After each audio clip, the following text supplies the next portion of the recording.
and welcome to the Nebraska Writers Guild Author Chat.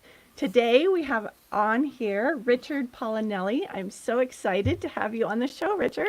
Well, thank you for having me on. I'm very happy to be here. Well, let me read his awesome intro. Richard began his writing journey as a freelance writer in 1984 and gained his first fiction credit serving as the lead writer for the first two issues of the elite cosmic sci-fi fantasy series Seadragon. Following an award-winning newspaper career that spanned over 2 decades, he returned to his fiction writing roots.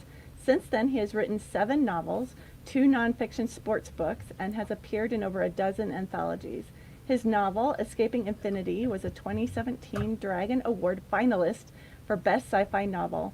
He has several books and short stories scheduled to be released later this year and is the host of the podcast Voyages of a Sci-Fi Scribe on iHeartRadio.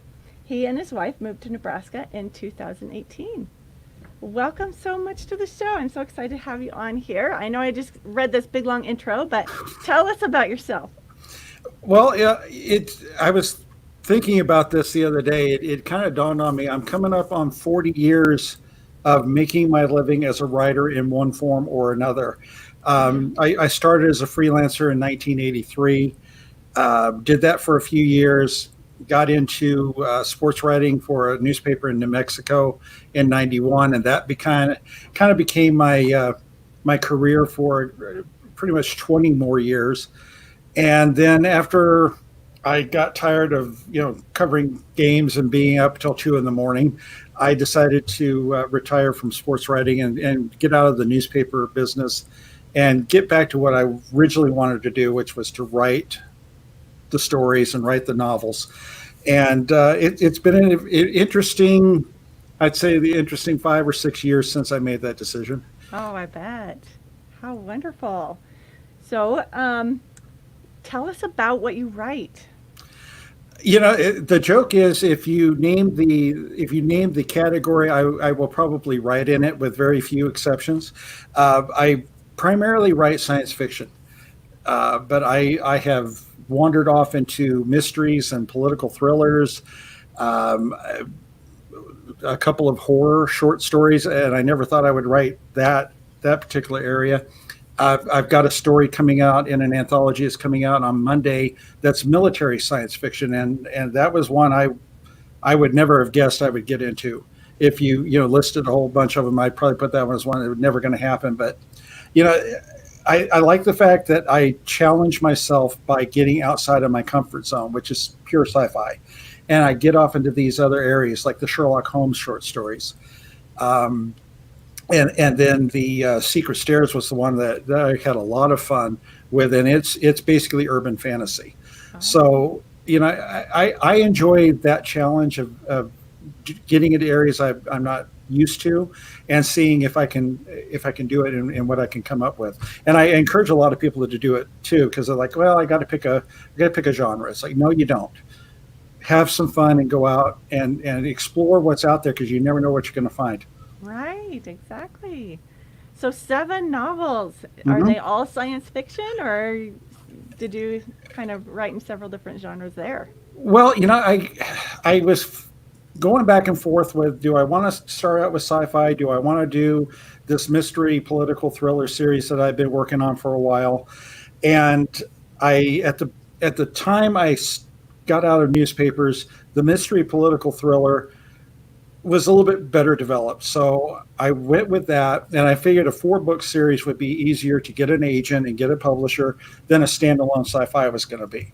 So there was madness to the method to do all this, and it worked because I got an agent. I was traditionally published with the mystery political thriller series. It's the Del Rio series, which begins with Reservations. After a couple of years,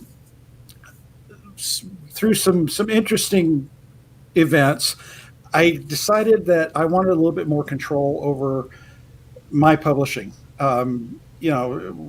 What the book was going to look like. For Reservations, I had to rewrite some things that I did not want to rewrite, but I was told you either rewrite it or you're not getting published.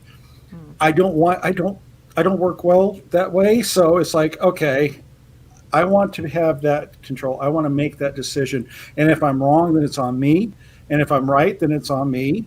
But the attraction to indie publishing was just way too much for me. And I did my first indie publishing book with it's the other side, Escaping Infinity. There we go. Yes. Was the one that I went with, and that book took off. It even amazes me how well it did. It was a Dragon Award finalist in 2017. You know, it didn't win, and I didn't care because it just getting to be nominated with the people I was in with that year was miracle enough for me. So that's fantastic. Yeah, so I'm glad I went the indie route because there's a lot of things that I've done and I would not have done had I not. So Yeah. For me, it worked. Oh, that's fantastic. We have a question from Lee. Lee is asking you, can you tell us about your daily writing habits? It's kind of organized chaos on some days. The problem I have is I don't write every day because I am a co-owner of Tuscany Bay Books with Jim Christina, and we are in the middle of producing an 11-book planetary anthology series. Wow. Which is, we started in December. The last book comes out next February. That has just sucked the oxygen out of my work day. But we're getting to a point now where things are caught up. Normally what I do is I have things that I do around the house, get things done early in the morning, and usually from about 10 to 4. I'm at the keyboard and I'm either writing the next short story, writing the next book, outlining something, scheduling something, or in the case of, you mentioned my podcast, which went on hiatus because I had a little medical issue, getting ready for that. So I wish I could sit at the keyboard every day. Things say otherwise, but when I do, I kind of tunnel vision and just pound away as long as I can. Yes. So do you have more time or less time now because of COVID? It's strange. I probably have about the same amount of time. I don't think it didn't really hit me too hard. There's maybe one or two things that I usually do that I haven't been able to do. And they were two things that really didn't take that much time anyway. I probably have about the same amount. Oh, yes. I think that's probably true for a lot of writers. Yeah. Except for the ones with little kids that can't go to school anymore. And then they're home. I say it didn't impact me. It did in a way because during the summer there's conventions that we like to go to. Yeah. And I had some lined up that I was going to go because of the series, and we're trying to promote it.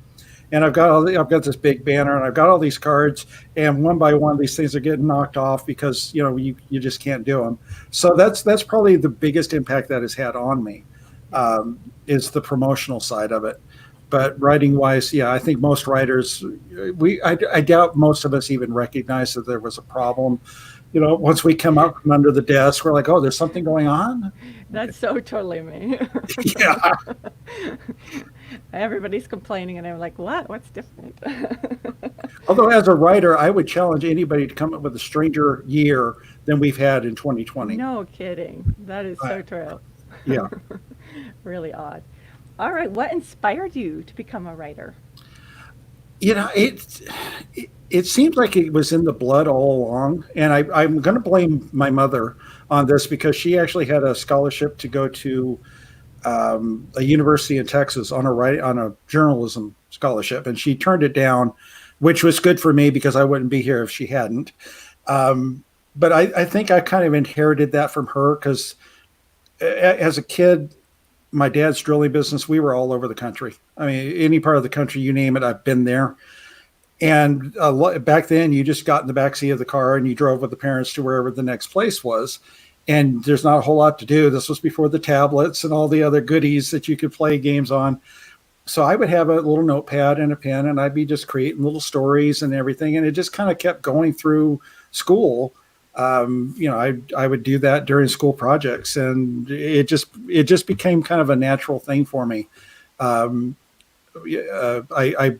mentioned in a couple of discussions before that, I was very nearly killed on the drilling rig, and it was on the way down from getting knocked off the mast of the rig that I decided it was time to really get serious about writing. Oh my goodness. If I survived, which obviously I did. Wow. But yeah, so I got the push in 1983 to get off the rigs and start getting serious about writing, and it's been a fun journey. Wow. That's kind of a scary thing to have to happen, but we're glad that you became a writer. Yeah, it wasn't too fun to go through, but I hit the right place, and it could have been much worse if I'd been a couple of feet either way. So oh my goodness. it worked out. It worked out. That's good. So how long does it take you to write a novel? The first one took me, because I was, I would be at work writing for the newspapers, and then I'd spend an hour here and there. So the first book took me about 10 years. Wow. After that, I've kind of gotten to where if I really buckle down, I can get a book completely done and ready to go in about a month. Nice.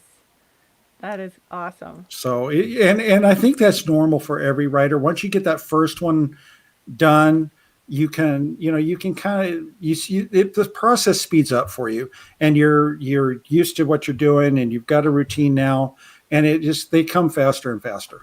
Yes, definitely. All right. Gina would like to know about your freelancing career.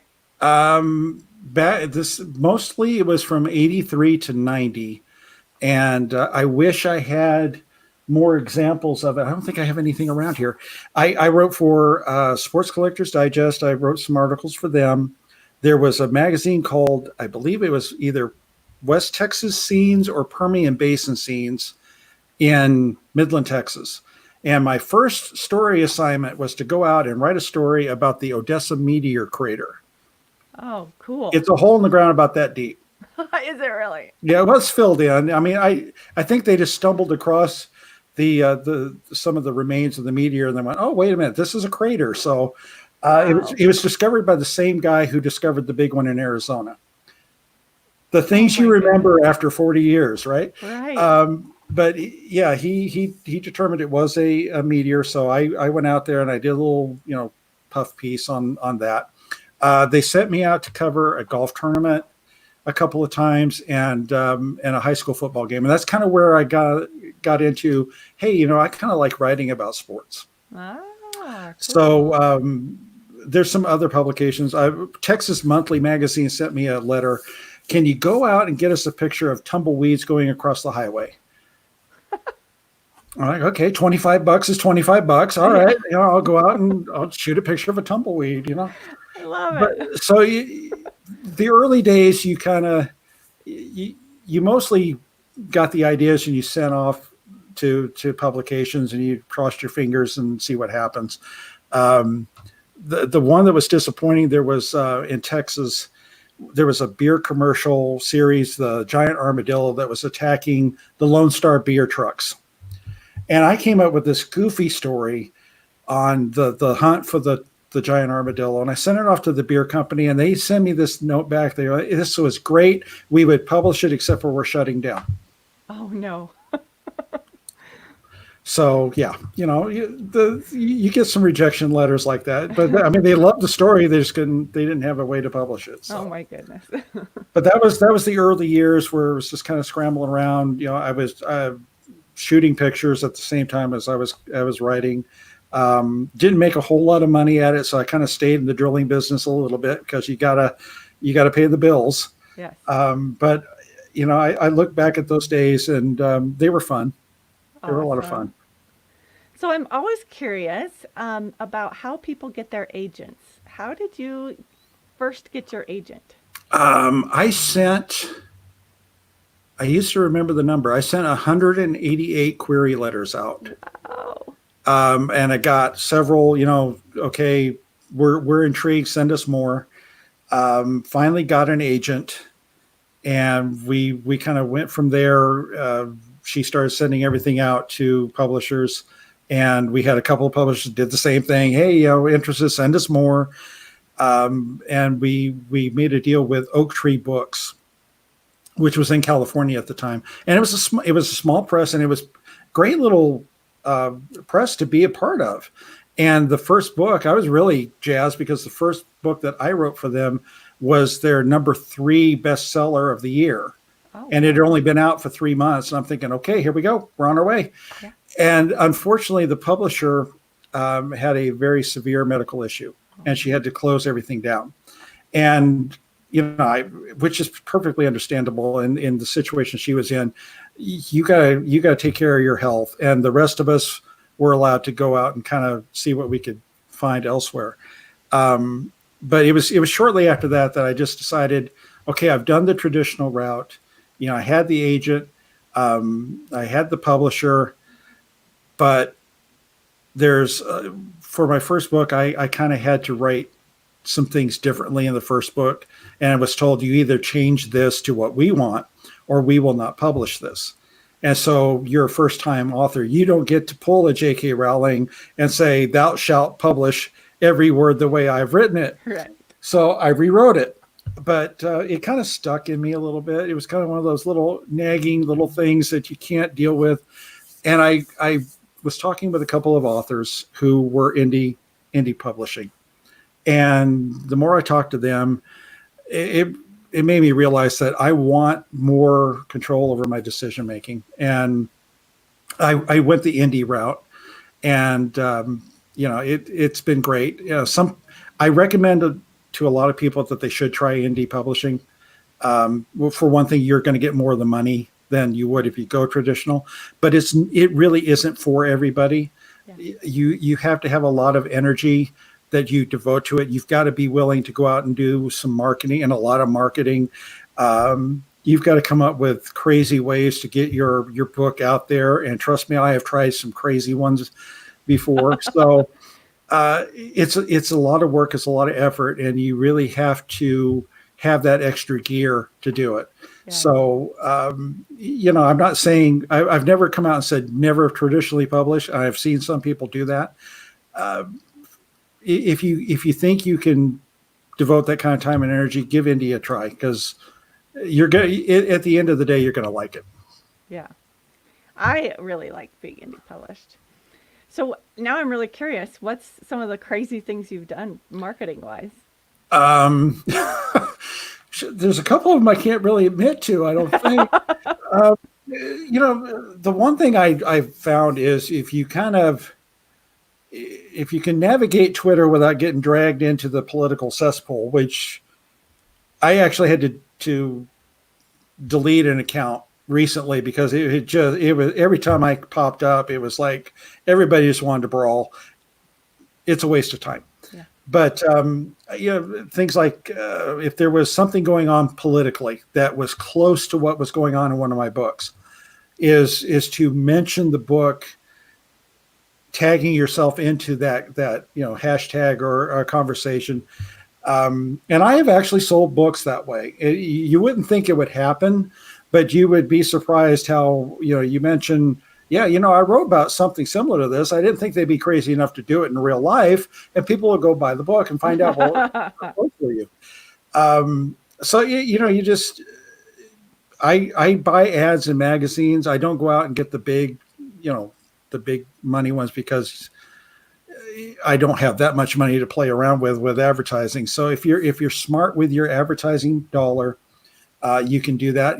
There are people out there who do marketing for a living. In fact, I've got to talk to someone that was referred to me and see what they'll do for how much per month. And if you can afford that amount, do it. Let somebody else take some of the load and get out there.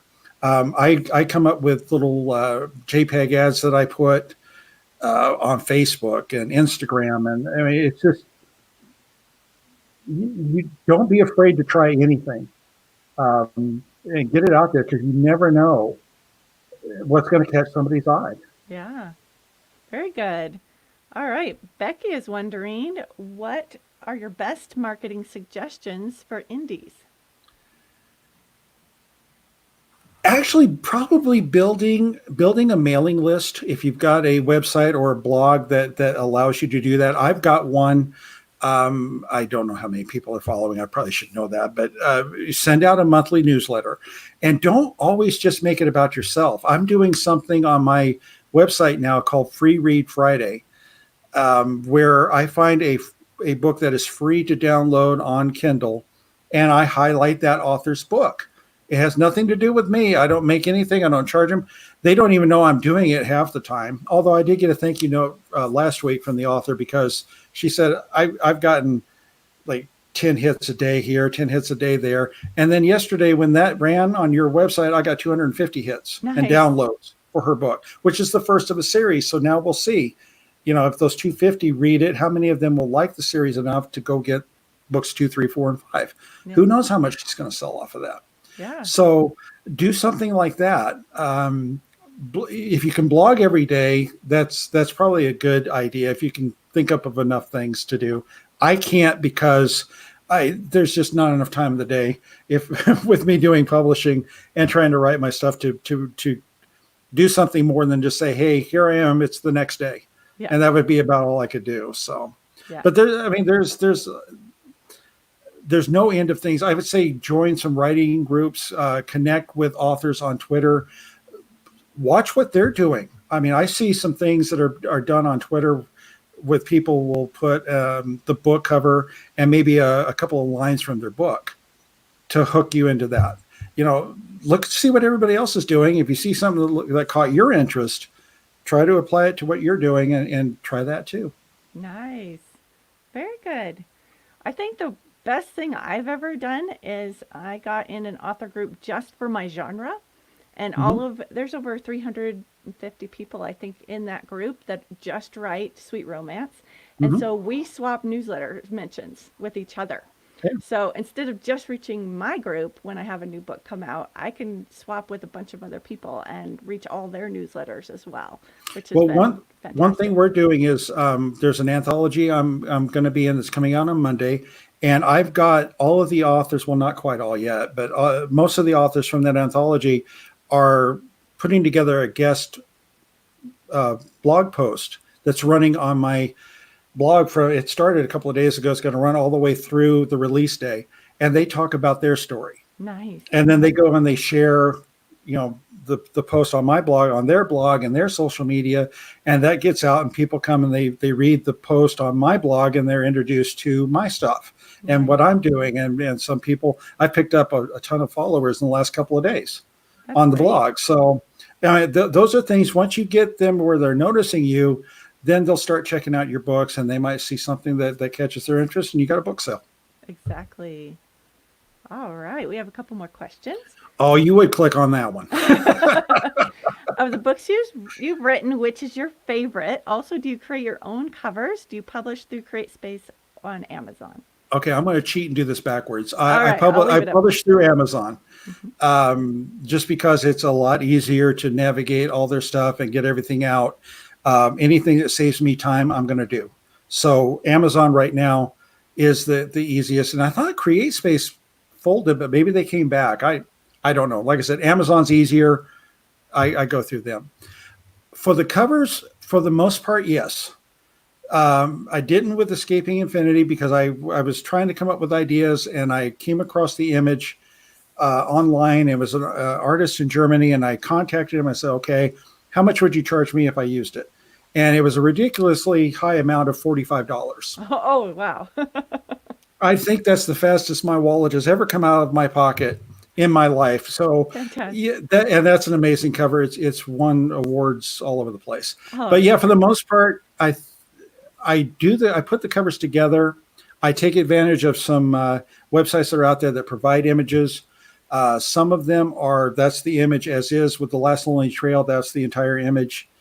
Reservations was a composite. I actually took the picture of the window rock formation, put a coyote in there and did the fonts and whatnot. So some of it is, that's the image. Sometimes I can manipulate the image a little bit. The one time I didn't was the Timeless series, and I could not get the book covers the way I wanted them. And I don't butt my head up against the wall too long. I figured, okay, I need to go farm this out. And I found a very good book cover artist who did all 6 books. Nice. And so, and I recommend that too, is you try it. If it's not working, go get some help, because you're just going to kill yourself. You're going to kill your writing momentum if you stall in that too long. As for my favorite book, that's always a tough one. I'm going to have to go with Escaping Infinity, only because I worked on that one for so long, because that story idea percolated in my brain for at least 15 years before I finally settled on how I could write it, how it had to play out, and then sat down and did it. Now, once I sat down and actually started on it, I think it only took me 2 months to write it. But it took all those years to figure out from the original idea to make it work to where it made some semblance of sense when you got to the end of the book. So yeah, it's probably going to be my favorite of all time. Awesome. That's great. Oh, she also wants to know more about the publishing company you work for. What is it called, and where is it out of? It is Tuscany Bay Books, and up until about 2 years ago, it was based in Simi Valley, California. It is run by myself and my business partner, Jim Christina. He recently got out of California too, went to Idaho. So technically the headquarters is Idaho, but we have an Omaha, Nebraska branch. But yeah, we started the company. I met him. He's the host of the Writer's Block on LA Talk Radio. Met him 4 years ago as a guest on his show.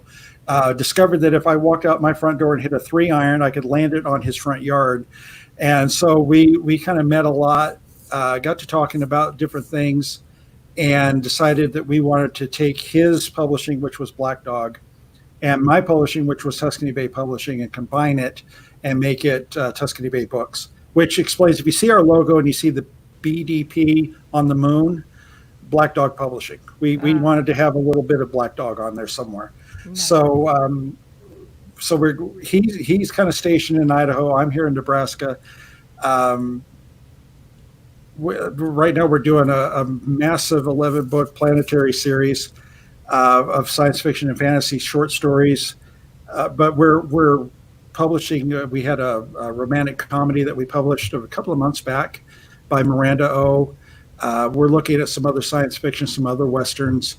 Pretty much any category we'll take a look at, and we're looking to slowly expand. We don't want to get too big too fast, but it's been nice because we've actually been able to help authors get published, and our goal is to help you get published and introduce you to the publishing, so that if you want to, we have shown you how to go out and do indie and be an indie publisher and have more control over what you're doing. So that's kind of a goal for Tuscany Bay. So we're not going to be one of those where we got this big corral of authors under us for a very long time if we do this right.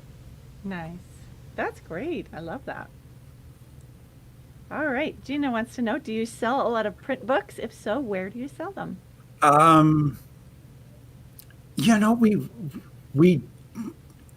We really don't sell a lot of print books. I think a lot of people have made the transition to the ebook. That's where the majority of our sales comes. And the reason why is print has just gotten so high. We just did a book that was only 300 pages, and the cheapest we could sell it was $13. Mm-hmm. So, back in the day, you could get a 300-page book for what, $5? Yeah. So it's just so hard to get the print costs down. The ebook costs are just you can't beat them, and we tend to keep our ebooks below $5. We're not going to. I've seen publishers do this. We're going to charge as much for the ebook, or there's one that charged more for the ebook than they did for the print, and I'm like, okay, now you lost me on that one. So as far as how we sell them, it's pretty much through Amazon. But I think you can go on like Barnes and Nobles and the others and order through there and get the book, but it's all going to go that route. Eventually it's going to go through Amazon to get to you. Yep. All right. So do you have an excerpt you'd like to read for us tonight? I do, and I'm going to have to explain it just a little bit before we jump into it. This is the first chapter of the first book of the Timeless series. And this is a series that is kind of a hybrid of steampunk, science fiction, fantasy. I was on a show the other night and the host said it's young adult without being young adult. And he goes, I don't know how you pulled that off, but you did. It is written by myself and my grandson. We kind of came up with this series. So I wanted it to be something where someone his age could read it, but someone older could also read it and enjoy it. So it's been an interesting balance, but it has elements of a lot of different genres in there. So that kind of sets this up. The Timeless is a time traveling pirate ship that can sail through air, water, and space. And it's a real pirate ship. It's not we're not talking about some boxy metal thing. It is an actual 3-master from the 18th century pirate ship. So somehow or another, I managed to pull it off where people are buying that. I'm not sure how I pulled that off, but we did. So I'm going to read you the first chapter. The shuttlecraft's 4 landing legs slipped into the landing pad locks with a precision that spoke of an experienced pilot. A dusting of snow, displaced by the exhaust of the Aether-powered engine, fluttered out over the barren landscape of Pluto's Tombo Regio. Its metallic claw-like locks, set into the frozen ground below, clacked and clanged loudly as they clamped down on the shuttle. Once secured, the pilot sent a signal to the control room a few meters away. This confirmed the shuttle would not bounce off the surface of the low-gravity planet. With the shuttle's lone hatch now properly aligned with the barren complex's main building, an access tube extended out and slowly began moving toward the hatch. It neared the waiting craft, and those inside could hear the steam-powered clockwork mechanisms that moved the pistons below the ground that drove the tube toward its destination. Inside, the 2 pilots finished up their landing checklists, switching on the steam-driven mechanisms inside their own ship and monitoring the approaching tube. Once it linked up and sealed itself around the hatch, their task would be complete. Back in the passenger cabin, 13 men sat quietly, waiting to disembark. Not all of them were in any hurry. 4 wore the all-black uniforms of the Sol System Security Force, with matching snarls on their equally dour faces. Another 8 were clad in the canary yellow coveralls assigned to prisoners. An 8-digit number stenciled in black over the left breast were the only markings anywhere on the material. Prisoners were forbidden to speak. The guards rarely spoke, and even when they uttered any sound, it was usually only an occasional grunt or growl. The 13th passenger had given up on communicating with his fellow travelers somewhere just beyond the orbit of Mars. The combination of silence or a grunted reply to his initial forays hadn't encouraged any further attempts. Not even a nice day for a trip to Pluto, or do you think they'll ever make these things a little larger? Or even, how about those giants? Had elicited a reply. He'd been instructed by the lead guard, Bull Menkowski, in a brief but precise set of commands as far as what he was to do on this trip. Sit there, Bull had growled. Shut up, and don't get out of your seat until after the prisoners have been offloaded. Roughly 20 words, that. He figured that was probably as close as Bull would ever get to a soliloquy. But not even yet 15 years of age, the passenger decided not to push his luck or Bull's patience. So he sat, very quietly. The tube announced its arrival with a solid bang against the side of the shuttle, a slight humming vibration of the magnetics sealing the tube to the ship. This was followed by a slight rocking as the seal was tested. Solid seal, the pilot announced as he stepped into the cabin and approached the hatch controls. The sound of the bars it released was loud in the cabin. In the Aether-powered engine compartment, steam was released into the control system for the hatch. All aboard would hear the clockwork mechanism sliding the hatch out of its lock so it could be slid open by hand. Once the process was complete, the pilot grabbed the handle and pulled the hatch the rest of the way open. Welcome to Pluto, gentlemen, the pilot announced before returning to the flight deck. All right, Mankowski barked. On your feet, line up, single file, on the double. The 8 prisoners struggled to their feet, a task made difficult by the shackles and chains around their wrists and feet. They were also chained to one another. Once they had managed to form a ragged line, 2 guards took up a station on each side of the hatch. From the other end of the tube came the sound of marching men, and judging by the sound, they were moving at a brisk pace. Daring a quick look into the tube, the 13th passenger spotted over a dozen black-clad and heavily armed guards. They marched in unison to within a few feet of the hatch.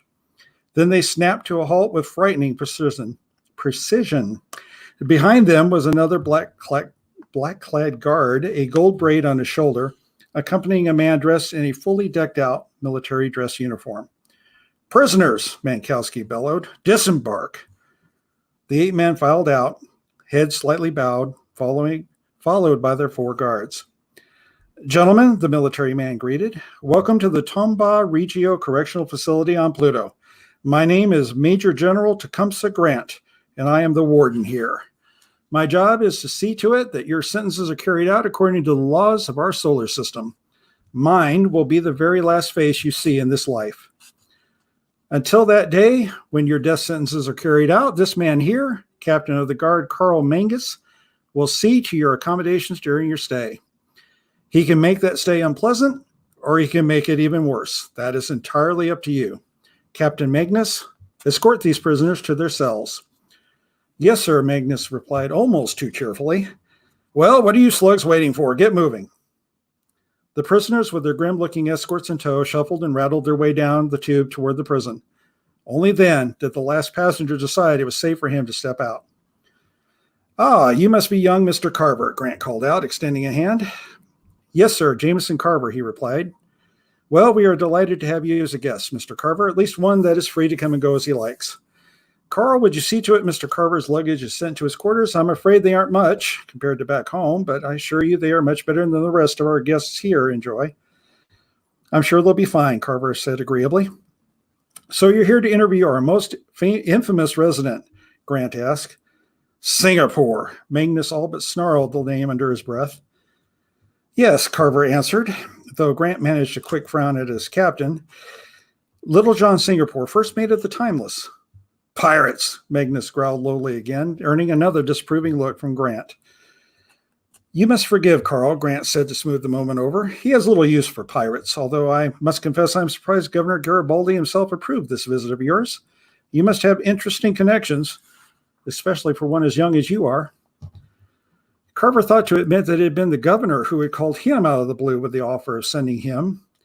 As he had only just graduated university and begun his career as a writer, he was more than happy to accept the offer. But something about Grant made him withhold that. This may have been his first assignment and his first trip off-world, but he was just savvy enough to be wary around career politicians. Everyone knew that. "So it seems," he replied instead as they arrived at the other end of the tube and stepped through the hatch. "Well now," Grant said, "you are officially inside our humble facility. Would you care for a tour?" "Actually, sir," Carver said, "I'm quite eager to get started." "Certainly," Grant said, not hiding his disapproval. "Corporal, take the young Mr. Carver's bags to his quarters. Carl, if you would be good enough to escort our guest to prisoner 01142009 cell, perhaps he can join me for dinner after he's completed his interview." Thank you, sir," Carver said. "Those numbers?" "Each prisoner here is assigned an 8-digit number. They are never referred to by name once they pass through that hatch, Mr. Carver. I will see you at dinner." "Of course," Carver replied, happy that he thought to keep his pad and pen with him instead of tossing it in with his luggage. Said luggage was now heading in the opposite direction of where Magnus was leading him.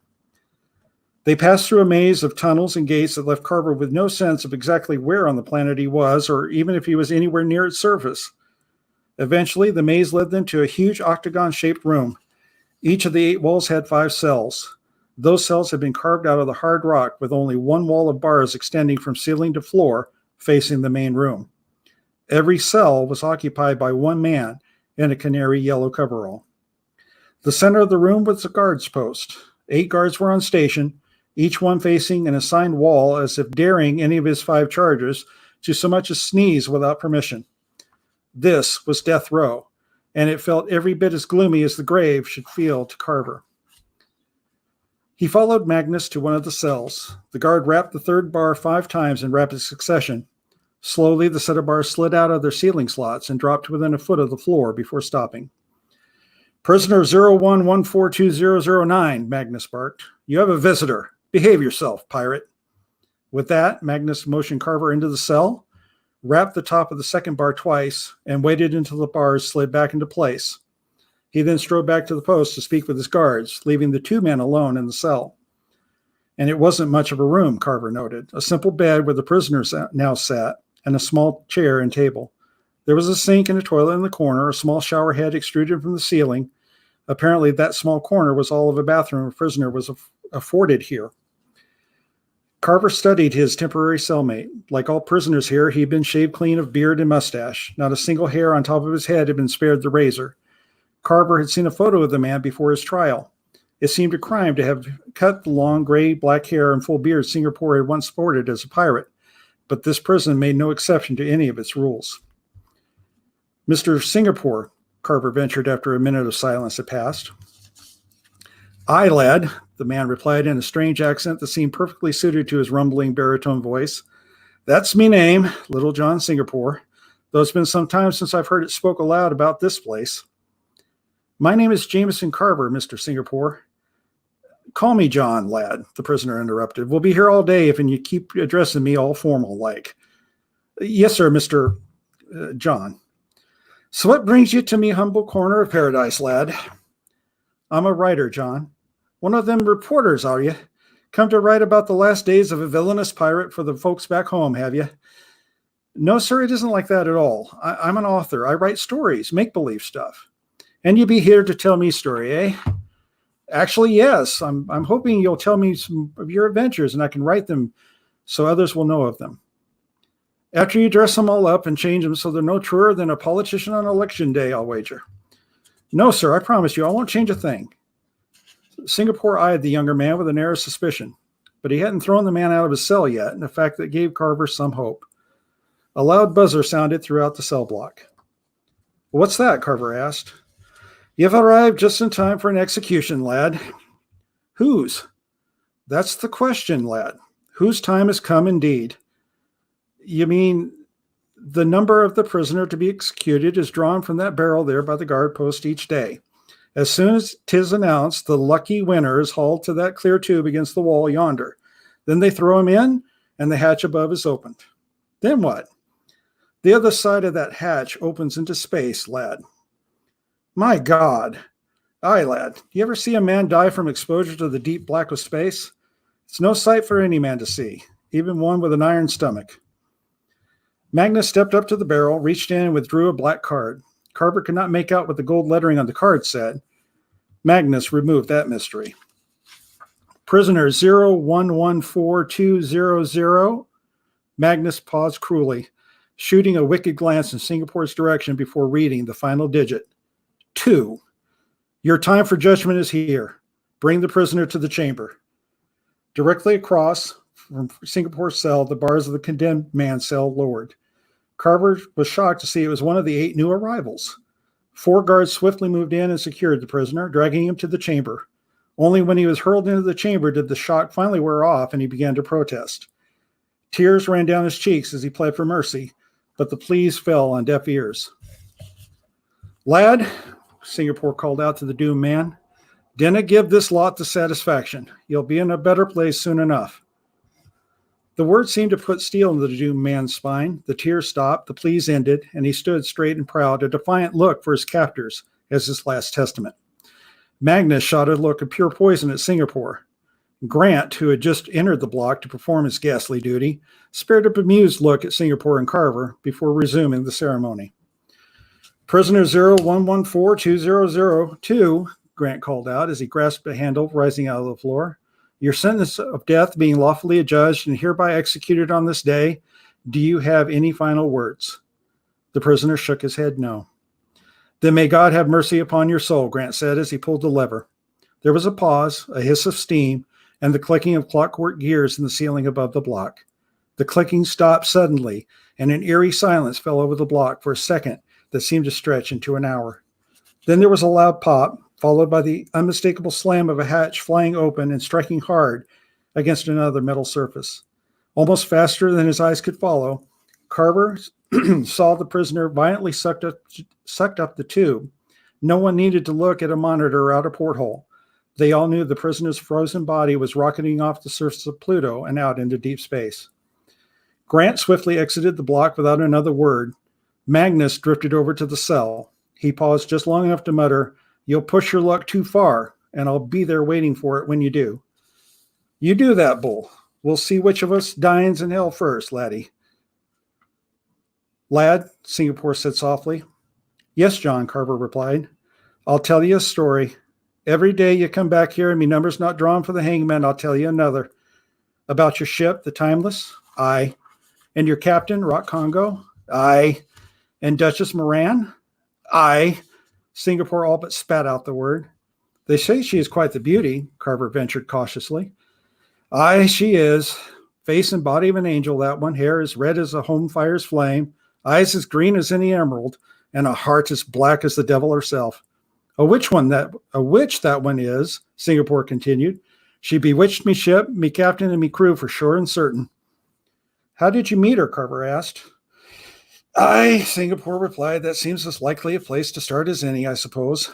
But first, how much about me do you know already, lad? Actually, not much, other than your time as first mate of the Timeless.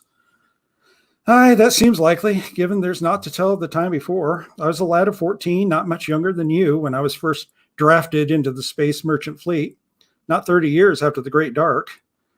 Say, Singapore interrupted his own thought, did they ever get around to figuring out what happened back then? One day were high-tech electronic gadgets all about and every last scrap of know-how preserved on tiny little chips. The next day, none of it works. No power for even a mangy old 10-watt light bulb, and every computer-operated machine turned into scrap. I don't know if they ever will, John, Carver replied. The theories rage wildly. One says an energy wave somehow, and quite impossibly, managed to kill all the electronics only without killing a single living creature. Another says our galaxy moved into an area of space where a portion of the laws of physics that we know them have gone on holiday. If it hadn't been for the discovery of aether and a quick transition to steam power, who knows what would have become of civilization? Meh, Singapore replied dismissively. More likely God himself has had enough of our civilization and pulled the plug on us to teach us a lesson. You were drafted, Carver said, trying to get back on track. Shanghaied, lad. Into the fleet at age 14, and, Carver prompted. Aye, we'd taken 3 decades to get back into space to find out how much of humanity had survived the calamity. The aether engines proved to be a much better power source to drive a ship than we'd had before, but there's still need for steam to work a ship true. I started out in the steam plants in an old freighter and worked my way up as far as ever go as a draftee. I'd never make it up to an officer. I was about to resign myself to me fate when Providence smiled on me. My freighter was attacked by pirates, and when the chance arose, I jumped ship and pledged me service to her captain. Congo? Nay, lad, Congo was first mate of the ship at the time. He became captain later that day when the captains of the 2 ships managed to kill each other off at the same time. They made a bloody mess of it, those 2. Rock stepped in and saved the day. We took away a nice haul, and I've been his first mate ever since. Seems like he took to you quickly. Aye, I kept him from getting killed instead of our captain, and he figured that earned me a wee bit of trust. Neither of us has ever regretted it, lad. You make sure you write that down, if not else. Captain Rock Congo is the finest man I've ever sailed with. I've got it, Carver said. All right, then. You'll be wanting to know about me ship and how we were set on the trail of the treacherous Duchess Moran then. It happened just like this. And that's the end of the first chapter. Nice. Loved it. Thank you so much. That was wonderful and very vivid descriptions. I felt like I could see everything going on and really chilling when that guy got shot out into space. So awesome job. That was a great reading. Thank you so much for coming on the show, Richard. Well, thank you for having me. And we had some great questions tonight. So thank you, everybody, for those. Yes, we had some great questions. Next week on Thursday night, we will have Sarah Berman on. Sarah is the author of the Rune Spell series, including Too Weird, Fluffy Bunny, and The Chains That Bind. She has short stories in several anthologies, and she will be on to tell us all about her writing and everything she's up to. So join us next Thursday at 7 p.m. Central on our YouTube channel or in our Facebook group. And don't forget to subscribe. Thank you so much for watching, guys.